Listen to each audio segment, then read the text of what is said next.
pouvoir de l'entrepreneuriat des jeunes réside non seulement dans la capacité à stimuler la croissance économique, mais aussi à créer des emplois. Quel est donc l'impact de la jeunesse camerounaise sur l'entrepreneuriat au Cameroun? Nous revenons juste après cette transition.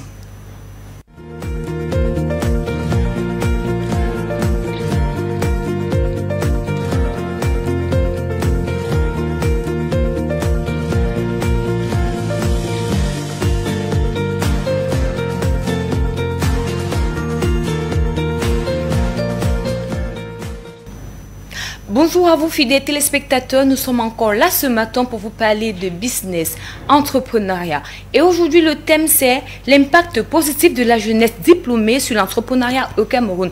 Toujours avec notre consultant Joseph Zambou. Bonjour Joseph. Bonjour Chanel. Comment tu vas? Je vais bien. Aujourd'hui nous parlons de l'impact de la jeunesse sur l'entrepreneuriat au Cameroun, l'impact positif. Justement, oui. Parce que cette semaine on a voulu dédier une édition spéciale portée sur la jeunesse diplômée ou diplômante et de voir l'impact positif, premièrement pour l'édition d'aujourd'hui, sur l'entrepreneuriat qui est justement porteur du développement économique du pays à travers la multiplication des secteurs privés. Alors, on est basé sur 3 aspects déjà pour parler justement de cet impact positif. On est déjà basé sur le capital humain qualifié. Oui. Parce qu'il faut déjà comprendre qu'une jeunesse fortement scolarisée apporte un capital humain qualifié et cela a un impact positif pour les pays africains. Oui. Les jeunes diplômés ont des compétences spécialisées dans divers domaines tels que les sciences, la technologie, l'ingénierie et bien d'autres, et même des affaires.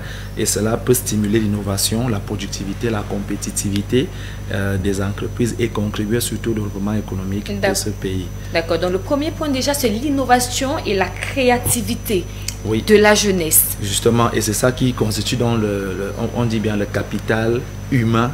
Qualifié. Oui. Donc, si les jeunes sont scolarisés, s'ils ont des gros diplômes et tout, on a justement une jeunesse qui est prête à se rendre utile en entrepreneuriat. Oui. Donc, il est important et ça reste toujours un phénomène positif d'avoir beaucoup de diplômés, d'avoir des jeunes qui sont beaucoup scolarisés. Et je crois que le gouvernement camerounais soutient cette cause et c'est la raison pour laquelle beaucoup d'écoles continuent de se créer dans des villages, dans des zones urbaines, tant que rurales. Maintenant, au niveau de la deuxième position, on parle de l'entrepreneurship et la création d'emplois. Cette jeunesse étant déjà fortement qualifiée, elle a justement cet esprit de création d'entreprise. Oui. Puisqu'ils sont assez intelligents, ils sont assez outillés dans leur mental, ils ont assez d'éléments de réflexion, de compétences et de réflexion. Ils peuvent donc dans ce cas avoir un esprit d'entreprise, de comprendre que au-delà du fait que je puisse travailler peut-être dans la fonction publique ou de travailler pour quelqu'un, j'ai aussi, moi, des compétences pour pouvoir initier une activité selon toutes les règles que nous avions parlé. Et cela contribue également à baisser le taux de chômage au Cameroun. Exactement, parce que si cette jeunesse-là est donc capable d'être assez outillée, déjà pour se rendre utile dans le monde de l'emploi, en même temps aussi assez outillée pour pouvoir créer des entreprises, oui. En ce moment-là, ils peuvent s'auto-employer. C'est-à-dire, les uns peuvent employer des autres. Parce que tant que d'autres sont en train de créer des activités, d'autres peuvent déposer donc des CV pour travailler dans ces activités-là. Donc moi, je pense que, et c'est pourquoi on a toujours répété dans cette émission que le secteur privé, c'est lui qui développe économiquement un pays. Et cela passe à travers cette jeunesse dont on dit toujours au Cameroun que la jeunesse est le fer de lance de la nation. Alors, comment est-ce que cette jeunesse peut être le fer de lance de la nation si elle n'est pas diplômée? Le diplôme ici étant l'appréciation physique des compétences intellectuelles dont on a dans notre mental. Oui. Donc, il reste toujours utile, nécessaire et important que les parents, que le gouvernement continue d'inciter et de pousser la jeunesse à se scolariser et à avoir des diplômes. Et comment pousser cette jeunesse à entreprendre, Joseph Zambou? En donnant les bienfaits de l'entrepreneuriat ou alors, je ne sais pas. Oui, moi je pense que si déjà cette jeunesse, comme on a dit au numéro 1, cette jeunesse-ci déjà constitue le capital humain qualifié, c'est déjà une très bonne chose. En deuxième position, l'entrepreneurship et la création d'emplois, c'est déjà important aussi parce qu'ils ont déjà ces compétences-là de créer des emplois et avoir un esprit de création d'entreprise. Et en troisième position, le développement des secteurs clés. Parce que si cette jeunesse a donc toutes ces compétences qu'on a parlé, ils peuvent donc maintenant développer les secteurs clés d'un pays qui sont la technologie, l'ingénierie, le domaine de la santé et bien d'autres. Et lorsque ces secteurs-là sont développés, automatiquement, l'entrepreneuriat commence à jouer son rôle, qui est celui de résoudre des problèmes de la société, qui est celui-là d'apporter de l'innovation dans le fonctionnement d'un État ou d'un pays. Et de l'autre côté, tel que votre question l'indique, cette valeur commence à être inculquée automatiquement aux autres. Parce qu'on sait tous qu'on prend toujours pour référence ceux qui sont devant nous. Si une certaine génération de jeunes commence à se lancer à fond en entrepreneuriat et que les résultats commencent à être pragmatiques et visibles, il reste logique que la jeunesse aussi plus bas va aussi copier le comportement de leur aîné et directement cette population commence à être automatiquement incitée à l'entrepreneuriat. Donc je pense que la première étape sur votre question est déjà d'abord que les jeunes puissent s'édifier. Effectivement. L'édification passe premièrement par la scolarisation. La scolarisation qui se matérialise par des diplômes. Et de l'autre côté maintenant, ils auront des cerveaux ouverts à comprendre l'environnement de l'entrepreneuriat. Et c'est important. L'entrepreneuriat n'étant pas ici un secteur facile. Il est réservé aux personnes futées, aux personnes malines, aux personnes intelligentes et de surcroît des personnes sages. Donc, et pour avoir toutes ces qualifications, le minimum à avoir, premièrement, c'est au moins un certain niveau académique important. Ce n'est pas pour dire qu'il faut forcément avoir la licence, il faut forcément avoir le doctorat, mais avoir un minimum qui te permet de comprendre les bases. Parce que si une personne ne peut pas du moins écrire son propre nom, ne peut pas du moins écrire le nom ou le titre de son projet, ou du moins ne peut pas transmettre ce qui est dans son cerveau à travers une langue ou à travers une présentation, tout devient difficile. Justement parce qu'il se base également sur des exemples qu'on n'a même pas vus, où on te dit tel milliardaire n'avait pas fait d'école mais il est devenu milliardaire. On n'a aucun manuel déjà dessus. Oui, mais en tout cas, ce que nous disons toujours, c'est que dans chaque règle, il y a une exception. Effectivement. Mais l'exception ne fait pas la règle.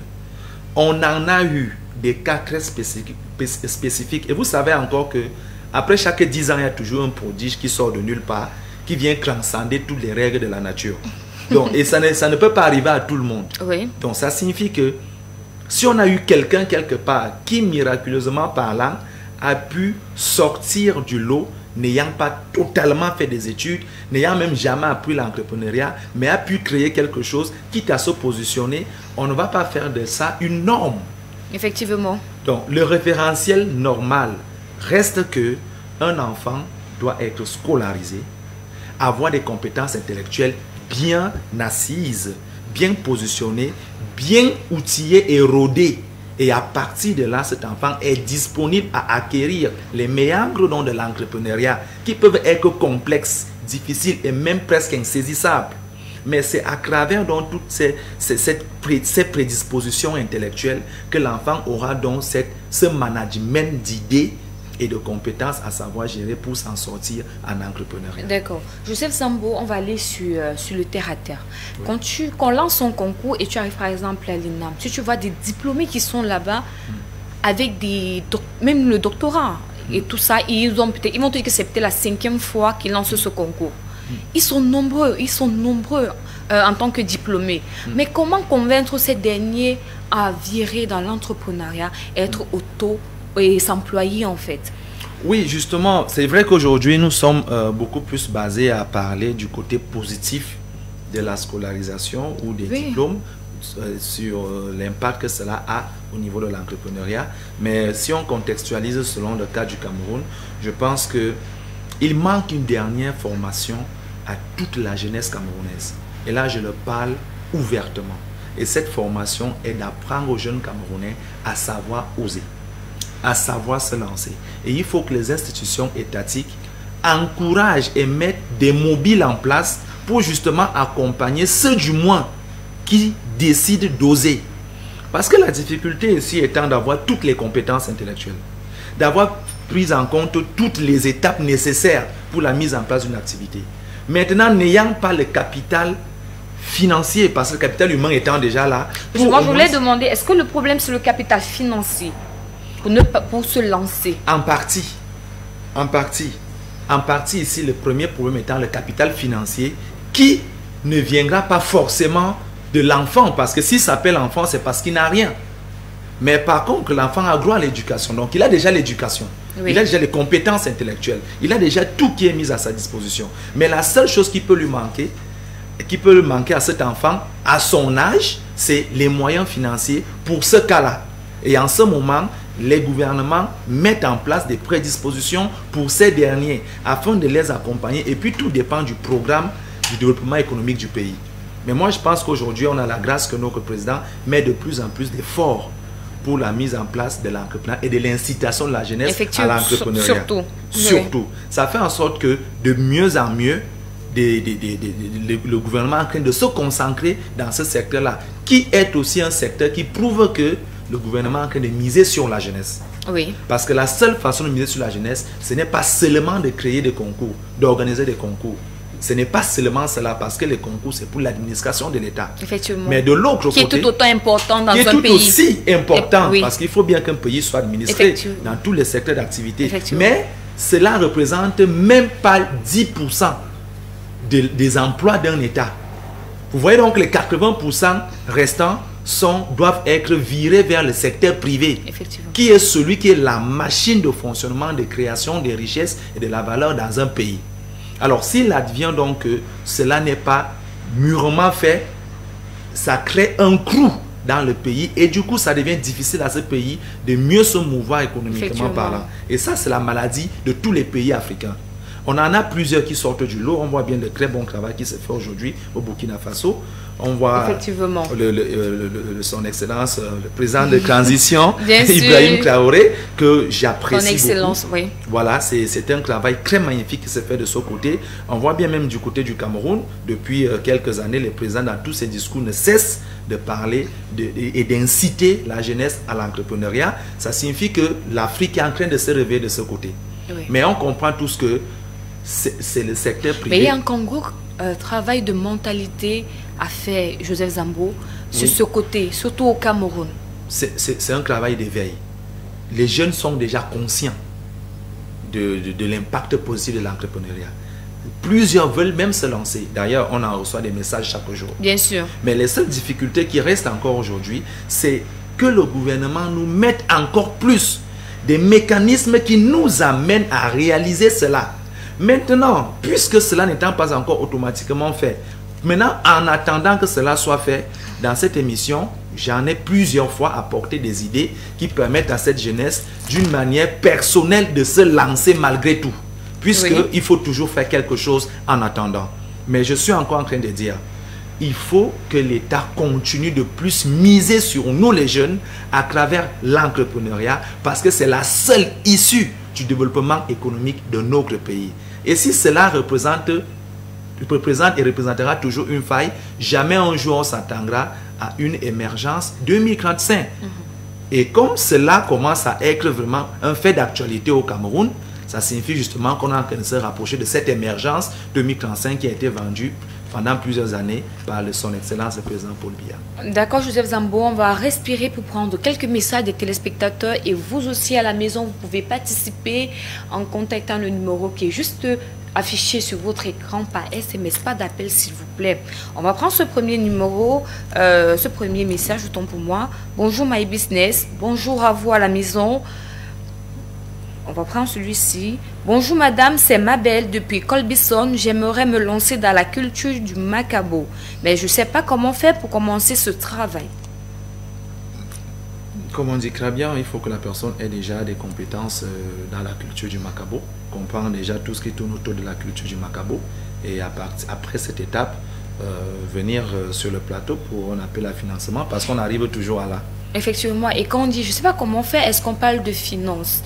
Est-ce qu'on parle des enjeux qui se trouvent autour du commerce ou du business en question? Je ne sais vraiment pas. Bon, moi, je pense qu'on est sur deux aspects de choses. avant de parler argent dans un projet, il faut déjà parler de compétences liées à ce projet. C'est deux aspects de choses. Le tout premier investissement étant la recherche des connaissances pour soi-même et la deuxième étape étant la recherche des financements. Alors, les jeunes, la plupart du temps, se concentrent beaucoup plus sur les problèmes liés au financement, pourtant n'ont même pas des compétences liées à l'activité dont ils souhaitent se lancer. Oui. Donc, c'est pourquoi, dans notre présentation d'aujourd'hui, on a parlé justement de l'impact positif de la scolarisation dans le développement économique d'un pays. Oui. Donc, il faut que les gens apprennent à avoir des diplômes liés à ce qu'ils souhaitent faire. Et si ce n'est pas le cas, qu'ils trouvent des astuces et des mécanismes pour avoir des compétences fortement qualifiées dans des domaines qu'ils veulent se lancer. Ça étant la première étape la plus importante même. Et la deuxième étape maintenant étant celle de trouver des financements. Et il y a des projets qui ne demandent pas forcément grand-chose. D'autres qui demandent, on n'a pas juste la terre. La terre et puis voilà, comme le Magabo, on coupe des boutures de Macabo quelque part, ou des rejetons de Macabo, je ne sais pas. Et puis on a des terres qui sont forcément au village, même si c'est sur 500 mètres carrés d'abord. Et puis de proche en proche, on arrive à un résultat un peu plus meilleur. Effectivement. Bonjour madame, s'il vous plaît, ma soeur et moi aimerions faire dans une vente d'habits en ligne. Et j'aimerais avoir votre point de vue, Verouchka, depuis Yaoundé, pouvoir gérer notre temps libre et l'école. Justement, c'est bon, il faut déjà avoir les compétences en e-commerce. Donc moi, je vais arrêter directement de tomber sur le management du projet en question, mais de miser beaucoup plus sur les compétences liées à l'activité. La vente en ligne ancre dans le e-commerce. Et le e-commerce, avant de s'y lancer, il faut apprendre. Allez sur Internet, allez sur YouTube, achetez des bouquins qui vont vous apprendre comment fonctionne le e-commerce. Et ayez ces compétences. Et après, choisissez un secteur d'activité dans le e-commerce. Oui, on peut également se lancer sur... On peut également apprendre sur le terrain. Pour ceux qui n'ont pas les moyens de s'acheter un livre, pour voir comment ça se passe, je pense qu'ils peuvent également se lancer et apprendre. Mais ça demande d'être patient. Parce qu'on avait eu quelqu'un qui nous disait, il a commencé, il a 1500 abonnés et il ne vend pas et tout. Il faut être patient parce que vous êtes en train d'apprendre sur le terrain. En tout cas, ici, il y a plusieurs voies d'apprentissage. Oui. Ce n'est pas que l'achat du terrain. Chaque jeune aujourd'hui doit pouvoir sortir au moins un téléphone Android. À partir du moment dont on est prêt à se lancer. On a YouTube. Et si on n'a même pas un téléphone Android ni un ordinateur, il y a des cybercafés qui ne sont pas uniquement disponibles pour le chat. À travers chercher les blancs. Voilà, ce n'est pas ça le rôle principal des cybercafés. Les cybercafés sont des espaces de travail réservés au public qui veut avoir une activité en ligne. Donc, aller dans un cyber, je pense l'heure est en moyenne à 250, 300 francs. Et vous avez une connexion assez bonne qui vous permet d'aller sur YouTube et de vous édifier au moins sur une vidéo qui va vous former sur le e-commerce, sur le marketing. C'est possible. Et c'est ça qu'on appelle même un autodidacte. Un autodidacte, c'est une personne qui se décide d'apprendre quelque chose par ses propres moyens. Effectivement. Bonjour, moi c'est Michel, je suis élève et je veux savoir, c'est quoi d'abord le business? Ok, beaucoup nous posent cette question. Le business, c'est faire dans les affaires. C'est exercer une activité génératrice de revenus. C'est ça le business. Oui. Ancrer dans une activité privée génératrice de revenus, c'est faire du business, c'est faire des affaires. Donc, business ici en français, c'est des affaires. D'accord. Bonjour, moi c'est Fanta depuis Limbé. Vous êtes très belle. Merci beaucoup, Fanta. Et on salue la population de Limbé. Ouais. Bonjour, my business. J'ai fait une formation en prothèse ongulaire et je n'ai pas encore de nail bar. Comment faire pour avoir les clients? Léa de Colondom. Encore Colondom qui revient. On salue la population de Colondom. Elle a fait une formation en prothèse ongulaire. Elle n'a pas encore de nail bar. Tu connais le nail bar? C'est l'appareil. Oui, c'est l'appareil. Il y a des ongles, les vernis. Donc, elle n'a pas encore ça. Elle se demande comment faire pour avoir les clients. Bon, quand tu auras les clients, comment tu vas faire pour satisfaire les clients si tu n'as pas ça? Donc, il faut déjà avoir le matériel. Parce que c'est aussi important. Et le moyen d'avoir le matériel peut aussi être à passer d'abord à être employé quelque part pour se constituer un capital. Effectivement. Beaucoup de personnes pensent qu'on peut quitter forcément la maison et de tomber. Parfois, on passe d'abord par être employé quelque part pour apprendre maintenant le management. Ça, c'est encore une chose importante. Ce n'est pas parce que tu as... Le tout n'est pas d'avoir une structure, mais de savoir manager la structure. Voilà, voilà, ça c'est déjà une bonne chose. Et de l'autre côté, le tout n'est pas d'avoir des compétences dans un domaine pour que tu aies automatiquement le management de cette activité.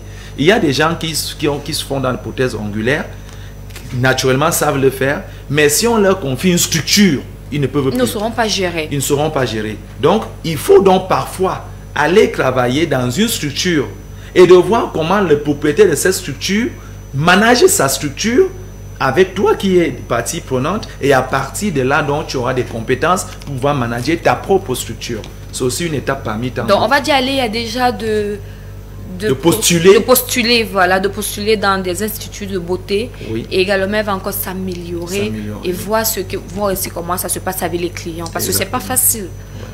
Bonjour à vous sur le plateau. Moi, c'est Ongene.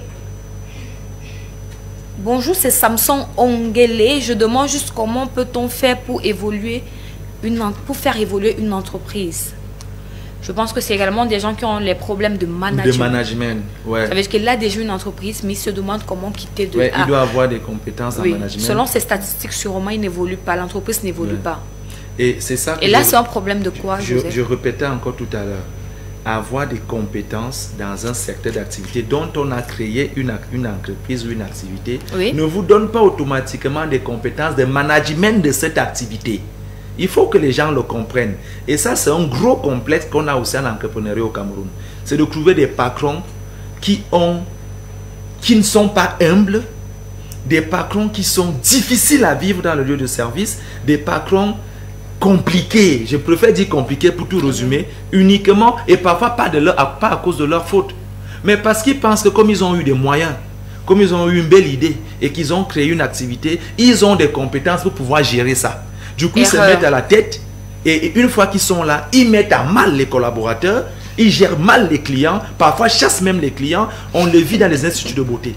On le vit souvent dans des microfinances. C'est grave là-bas. Là-bas, c'est compliqué. C'est grave. Je ne veux pas lister le nom, mais j'ai dit il y a des microfinances où, même si tu as déjà rempli ton document, après tu sors.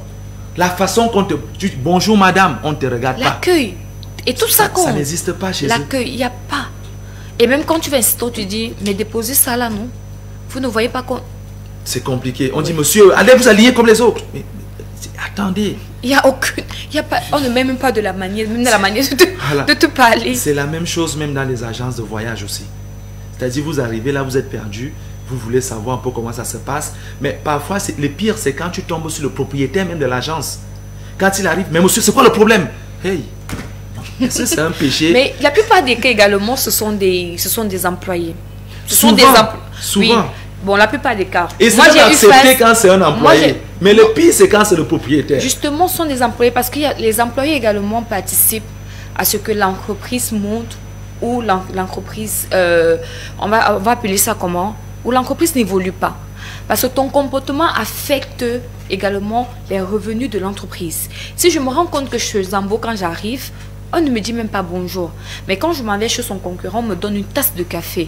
Mais je vais arrêter de venir chez Zambo. Et là, ce sont ses employés, par exemple. Ce sont ses employés. Là, Chanel, tu viens de dire quelque chose de très important. Quand je vais chez Zambo, tu vois la façon que tu résumes mon entreprise. Oui. C'est que quand je vais chez Zambo, tu ne vas pas dire quand je vais à ING Group, qui est mon entreprise. Tu vas dire quand je vais chez Zambo. Ça signifie que mon entreprise a la forme de qui je suis et de comment je suis.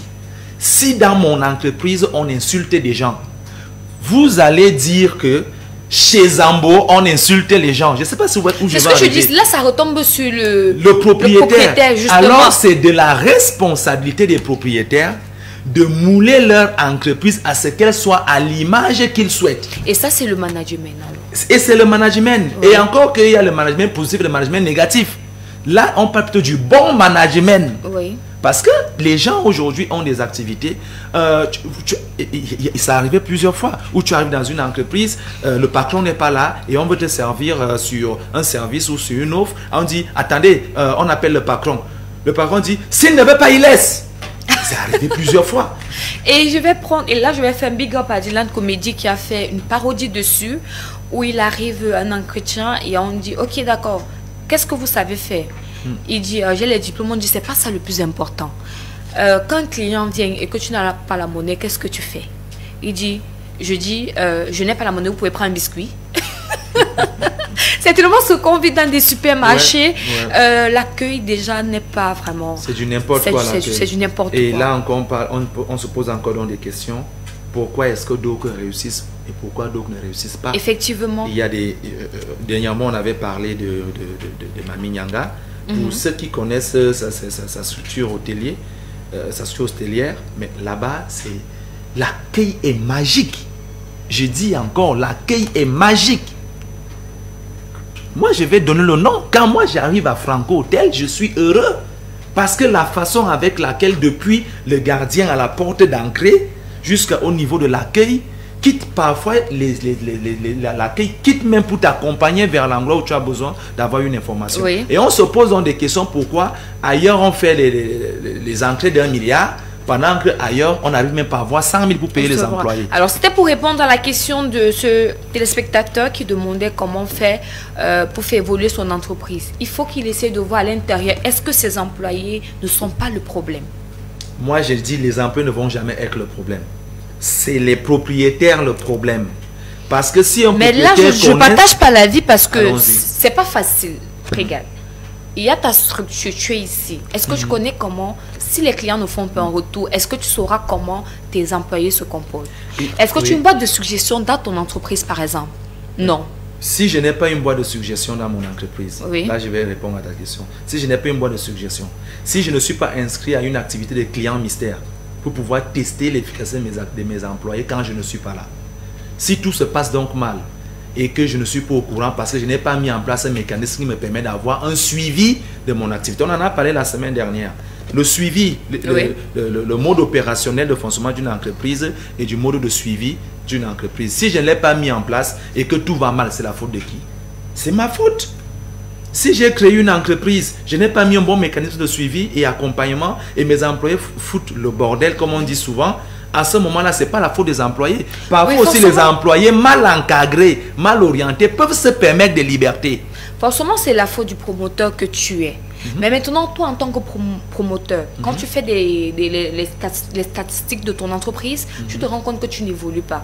Là, c'est toi. Personnellement, tu te dis, mais c'est quoi le problème de mon entreprise? Et je dois le clouer. Justement. Et l'audit permet de le faire. Juste l'audit, c'est important. Justement, c'était pour répondre à ce téléspectateur. Alors, Joseph Zambo, on a aujourd'hui également un entrepreneur, monsieur Alain Tassier-Yaha, PDG de Batilux. Ils font dans la construction, la réalisation, le revêtement, décoration intérieure. On espère que chez eux, on accueille bien. On espère. On espère vraiment. Nous allons prendre cette transition, le temps pour notre invité du jour de s'installer.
Nous parlons aujourd'hui de décoration intérieure, de rénovation avec Monsieur Alain Batilux, PDG de Batilux BTP. Bonjour Monsieur Alain. Bonjour Madame. Comment vous allez? Je vais très bien. Alors, est-ce que dans ton entreprise, je vais commencer par là, est-ce que vous avez un suivi client? Je suis encore une jeune entreprise créée en 2022, février 2022. Pour le moment, je n'ai pas encore pour le moment. Oui, créé en 2022. Mais forcément, on a des clients. Vous avez déjà des clients? Oui, j'ai déjà beaucoup de clientèle par le bienfait de mes employés. Oui. Parce que Batilux fait des meilleurs produits. Oui.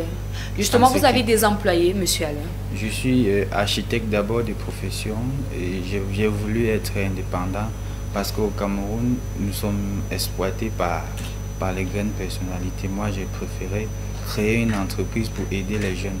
Oui. Oui. Je reviens à ce que je disais à l'entame. Vous avez une structure qui emploie des jeunes. Qui forme et emploie des jeunes. Et vous avez des clients. Est-ce que vous faites le suivi client? Quand un client vient chez vous, est-ce qu'après vous vous rassurez s'il était satisfait? Si vos employés traitent bien vos clients également? Exactement. Je le fais dans tous mes projets. Oui. La satisfaction du client, c'est votre priorité. Alors, comment on définit votre entreprise? Batilux BTP. Batilux BTP, bâtiments et travaux publics. Oui. Bâtiments et travaux publics. D'accord. Oui. Nous faisons dans l'étude géotechnique, conception des plans, suivi. Oui. Ça, c'est vos différents services. Vos différents services. Oui. Suivi, décoration intérieure, extérieure. Décoration intérieure et extérieure. Oui. Donc, Batilux fait clé à main. Oui. Est-ce que vous pouvez vous répéter vos différents services, s'il vous plaît? Nous faisons dans l'étude géotechnique, oui. Conception des plans architecturaux, suivi du projet, revêtement intérieur, extérieur, oui. Décoration murale. Et quels sont vos objectifs? Moi, mes objectifs, c'est être international. Parce que j'ai créé l'entreprise grâce à mon feu grand-père. Quand j'étais tout petit, je faisais la classe de cours préparatoire. Mon feu grand-père, lui, il était entrepreneur. Je vais vous raconter une petite histoire. Bien sûr. Un jour, il est rentré avec un tas d'argent. Je lui ai demandé, grand-père, où te vient tout cet argent? Lui, il m'a dit, je fais dans le bâtiment. Mon rêve, c'était devenir pilote. Moi, j'ai dit, grand-père, moi, je vais faire le même métier avec toi.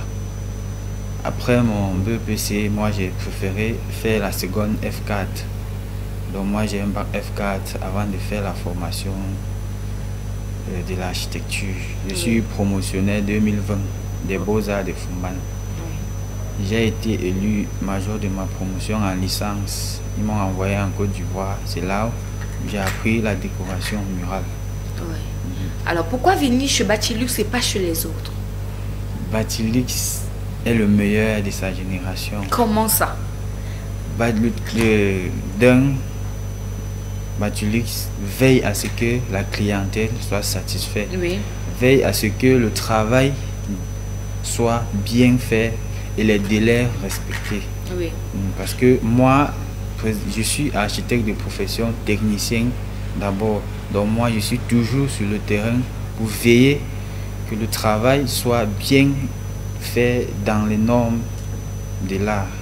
Sorti en 2020 et créer son entreprise en 2022, comment le processus s'est passé? Est-ce que c'était chose facile? Quelles sont les difficultés que tu as rencontrées? Ou alors il y avait déjà l'argent que grand-père avait à garder pour que son petit-fils, non, c'est pas chose facile. Moi, je suis sorti en 2020. C'est pas chose facile. J'ai travaillé dans les bureaux d'études. Moi, j'ai vu qu'ils étaient là pour m'exploiter. Moi, j'ai dit pourquoi pas aller plus loin que ça. Donc, je suis dans une famille pas très riche, mais pas pauvre. Oui. J'ai dit, vaudrait mieux être réaliste. Pourquoi ne pas créer avant de voir ce qui va se passer? Je me suis mis, j'ai abandonné le bureau, moi je me suis mis sur le terrain.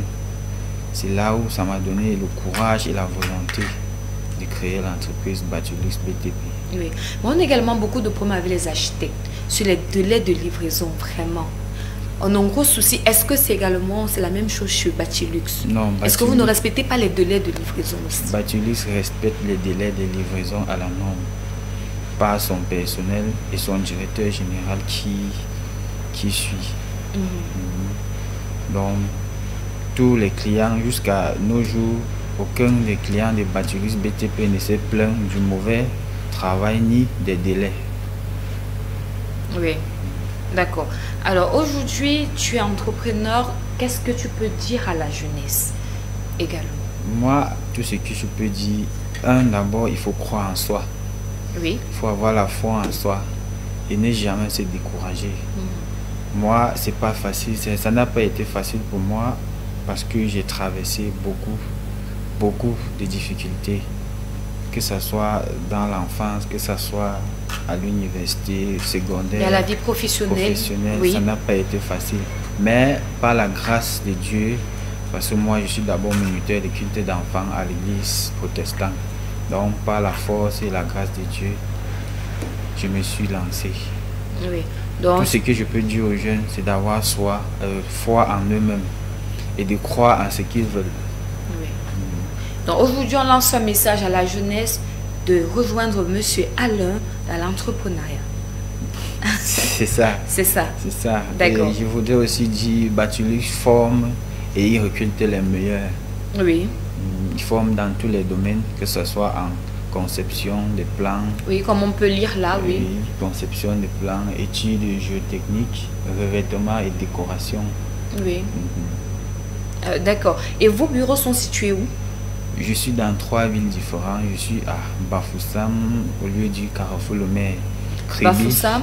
Oui. Bafoussam, au lieu du Carrefour Le Maire. Kribi, au lieu du Carrefour Kingé. Et la direction générale, Yaoundé, entrée Stade Olembe. Oui. Et là, on a dit, vous êtes sorti en 2020 et vous avez créé votre entreprise en 2022. Dans 3 villes, en 2022. En 2022. Vous avez commencé avec 0 francs ou 1 franc. Madame, c'est une longue histoire. Dieu seul est ma force. Oui. C'est pas à expliquer. J'ai eu le Mais soutien. ça, c'est encourageant. C'est vraiment encourageant. Parce que là, j'étais très surprise d'entendre que vous avez... on peut vous retrouver à Bafoussam, à Yaoundé et à Douala. Et à Kribi. À Bafoussam, à Kribi et à Yaoundé. Pour le moment, je n'ai pas encore un bureau sur Douala, mais j'y travaille. À Yaoundé, dans quel quartier? Entrée Stade Olembe. Entrée Stade Olembe. Et à Kribi? Carrefour Kingé. Carrefour Kingé. Et à Bafoussam? Carrefour Le Maire. Carrefour Le Maire. Le Maire. D'accord. Et vos contacts? 697. 697. 697 27 43. 697 27 43 34. 43 34. 34. On va reprendre. 697 27 43 34. 690 37 47 59. D'accord. Pour avoir Monsieur Alain, Batilux BTP. Oui, madame. Un mot de fin. Tout ce que je vous pourrais dire, je remercie d'abord la chaîne pour avoir accepté mon invitation et je conseille à tous les jeunes de croire en eux et d'avoir foi en Dieu. Et surtout de venir se former chez vous ou d'être vos clients. Parce que moi, je serai déjà votre client. Merci, décoration madame. intérieure. Merci, madame. Merci à vous, monsieur Alain, d'avoir fait confiance à Cam10 Télévision et surtout à l'émission My Business qui est là pour les entrepreneurs à succès et les exemples comme vous. Merci, on va vous accompagner avec ces plages de publicité. D'accord, madame.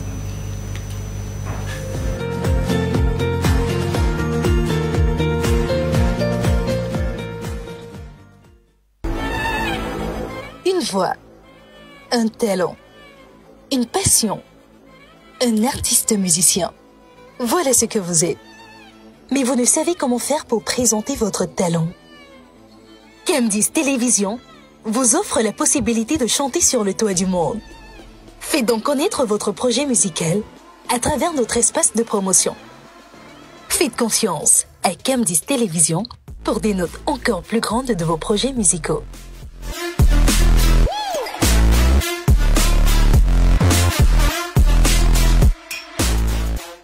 Candice Télévision, les télévisions républicaines.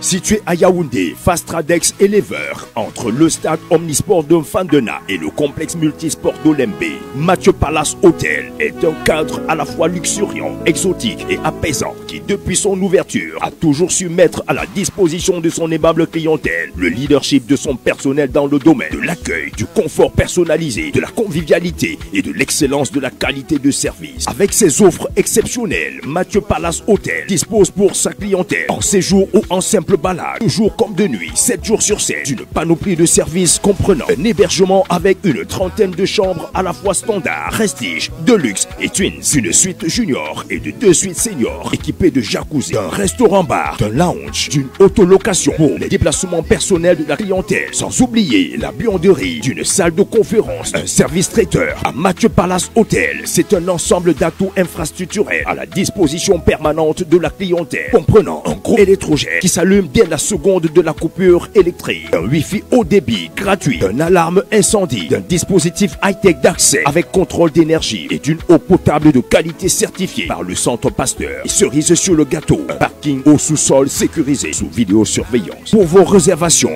infoline, appel ou WhatsApp, plus 237 279 18 09 52. Facebook Mathieu Palace Hotel. Email www.hotelmathieuPalace.com ou encore contact @hotelmathieuPalace.com. Hôtel Mathieu Palace, l'accueil, le confort et le service redéfini. Une trilogie pour conjuguer votre bonheur au singulier. You are welcome.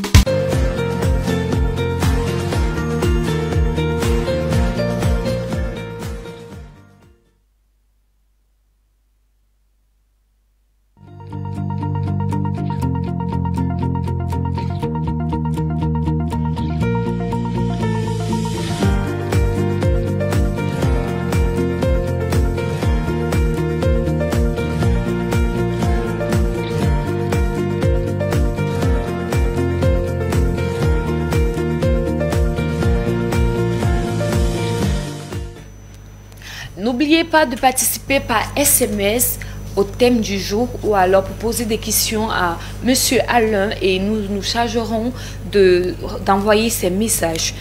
Nous allons poursuivre avec un message. Bonjour à vous, My Business. Comment se faire former chez vous, Monsieur Alain, et combien ça coûte? Vous allez juste prendre son numéro qu'il a communiqué tout à l'heure. Bonjour à vous sur le plateau. Bonjour. On va plus lire les abréviations, hein, honnêtement. Surtout quand les messages arrivent comme ça. Bonjour à vous, c'est Odile depuis Kribi. Bonjour à la population de Kribi. J'aimerais savoir comment faire pour passer à l'émission. Sûrement vous êtes nouvelle. Contactez juste le numéro qui s'affiche sur votre écran. Bonjour à vous. Sujet très intéressant. C'est vrai qu'on a des diplômes, on ne trouve pas le travail, mais c'est pas facile également parce qu'il faut l'argent pour se lancer, pour entreprendre. Bon, on va lire ça comme c'est vraiment c'est bon. On suppose que la personne veut dire c'est vrai qu'on a des diplômes, mais c'est pas facile de virer dans l'entrepreneuriat parce qu'il faut les moyens pour ça. Et je pense que tu as également parlé de ça. Mesures d'accompagnement du gouvernement pour ceux. Oui, justement. Bon, oui. Déjà, avant de répondre peut-être à la dame, je souhaite déjà premièrement saluer mon papa, oui, qui est en train de me suivre en ce moment, le révérend pasteur Akor Zambo-Pierre. Le révérend pasteur Akor Zambo-Pierre. D'accord. On vous salue depuis votre position, papa. Donc, c'est grâce à son éducation de fer qui fait en sorte qu'aujourd'hui, à moins de 30 ans, je sois propriétaire d'une grande entreprise aujourd'hui. Oui. Et surtout l'un des plus jeunes consultants du Cameroun. Oui.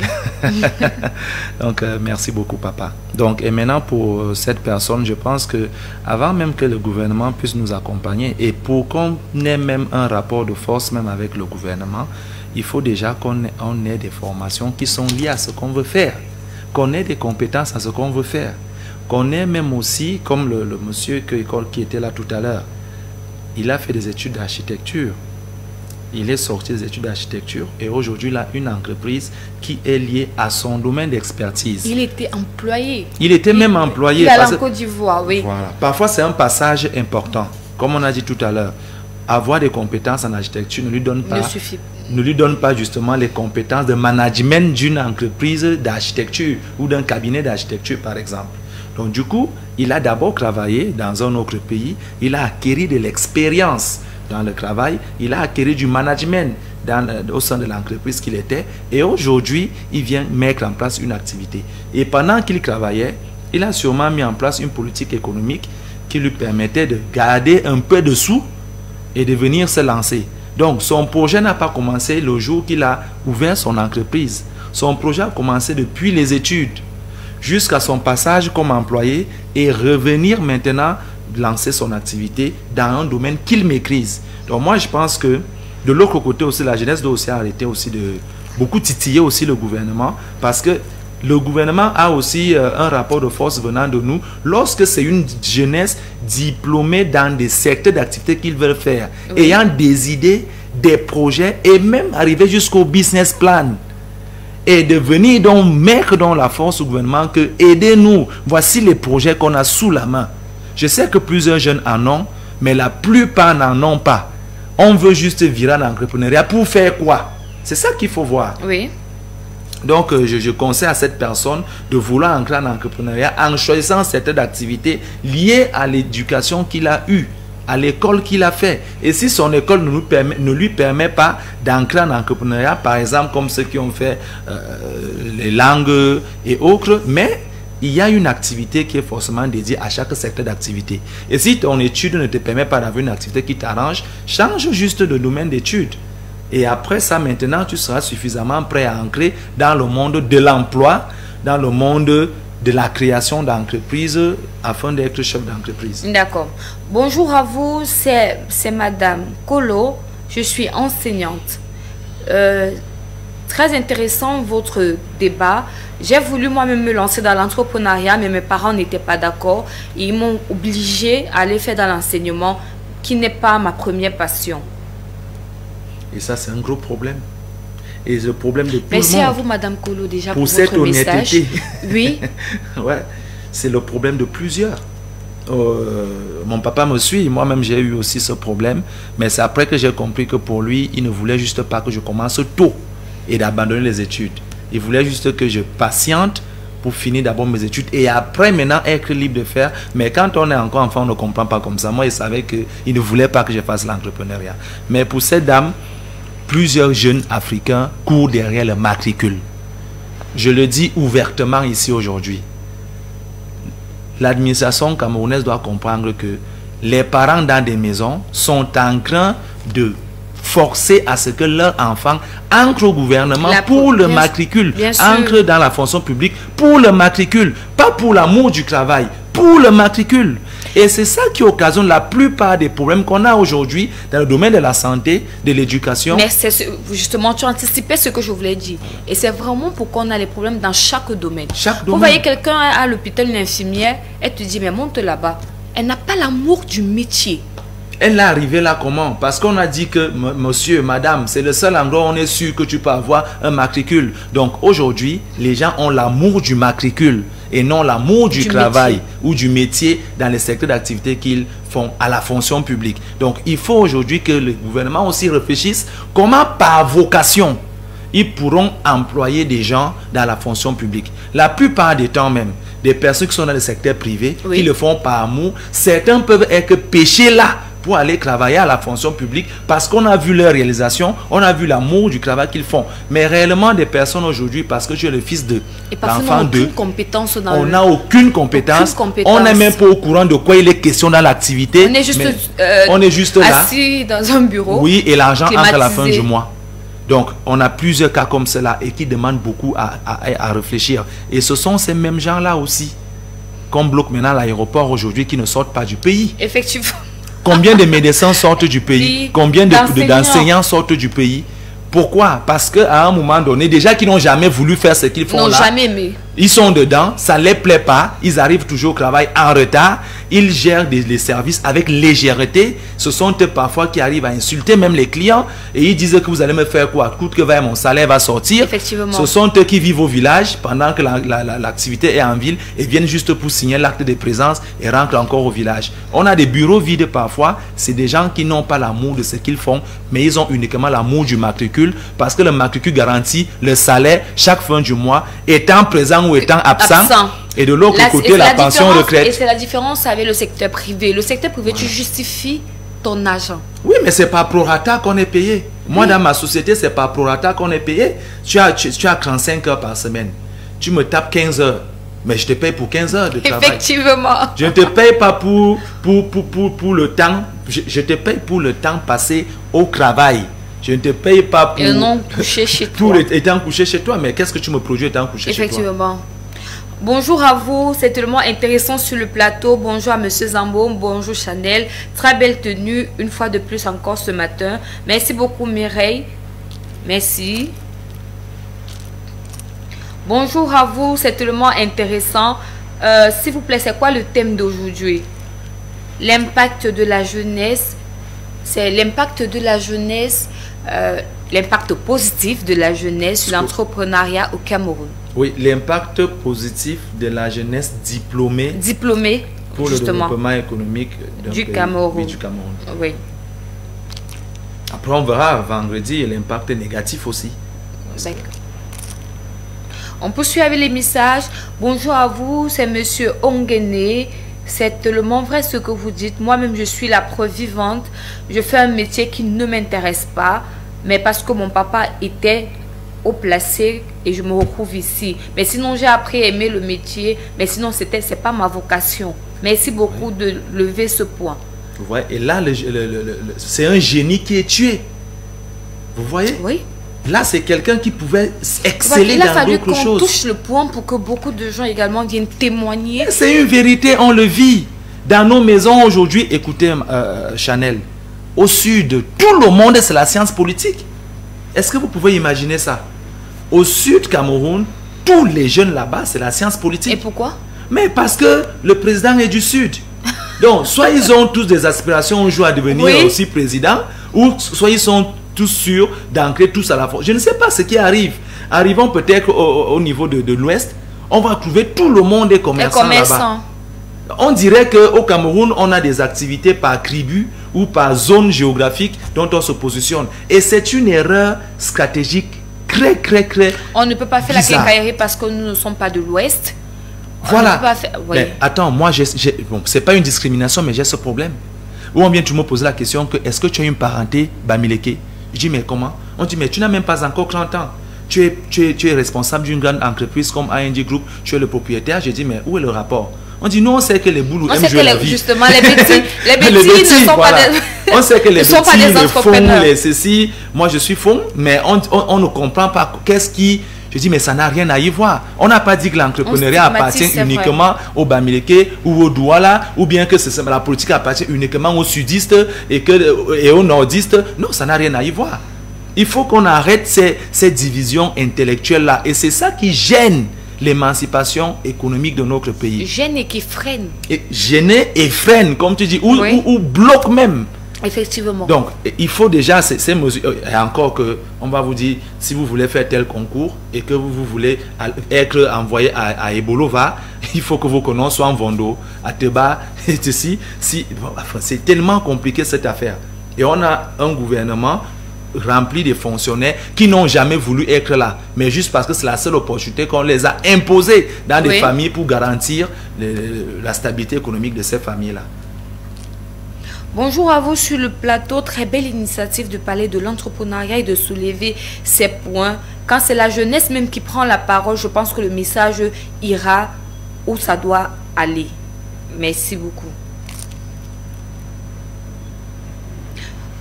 Bonjour à vous, le plateau My Business. Très belle émission. D'ailleurs, pour moi, c'est la meilleure émission qu'on a actuellement au Cameroun. Joseph Antoine depuis Bafoussam. Joseph Antoine, j'espère que ce n'est pas Joseph Antoine Bell. Si seulement ça pouvait être. Non, mais c'est sûr qu'on a la meilleure émission du Cameroun. Ça, moi, je le dis. On va prendre ce dernier message. Bonjour à vous sur le plateau, c'est tellement vrai. Chez nous, tu ne peux même pas parler d'entrepreneuriat à mes parents. On va seulement te mettre dehors. Tu vas commencer comment pour dire à ta mère que tu veux commencer à faire le business. Elle veut te demander pourquoi tu avais fréquenté, si tu veux faire le commerce. Bonjour à vous et merci vraiment d'édifier les parents. Oui, donc ça signifie donc que ces parents à la maison pensent que l'entrepreneuriat est pour ceux qui n'ont pas fait l'école. On va demander également à ceux téléspectateurs, à chaque fois qu'il y a My Business, si vous êtes à la maison, appelez vos parents de venir regarder l'émission. Oui, parce que nous on va dire les vérités et je vais encore l'affirmer aujourd'hui. Chers parents, personne de la fonction publique ne peut être multimilliardaire dans les normes. À la fonction publique, ce n'est pas pour être des milliardaires, c'est pour servir le peuple. Tous les milliardaires sont des entrepreneurs. Oui, je dis bien que la fonction publique, c'est l'administration de l'État. C'est pour servir le peuple. C'est des personnes qui ont donné leur vie pour servir le peuple, moyennant une petite rémunération qui sort du contribuable. Donc, de chez nous, les entrepreneurs, c'est nous qui donnons un argent chaque fin du mois pour qu'on paye ceux qui ont décidé d'aider le peuple en disposant leur savoir-faire. Donc, si vous voulez des enfants riches, des enfants milliardaires, c'est uniquement en entrepreneuriat qu'on peut devenir milliardaire sans jamais avoir un problème de corruption, sans jamais avoir un problème de détournement des deniers publics. Ça n'existe pas en entrepreneuriat. Chez nous, tout est justifié par nos comptabilités. D'accord. Bonjour à vous, je veux ouvrir une entreprise qui me tient à cœur. Un peu comme l'entreprise Yango, mais un concept très différent dont je crois que je serai le premier à le faire. Prendre cette revendication au sérieux. Lorsque la société va mal, en réalité, c'est l'éducation qui a échoué.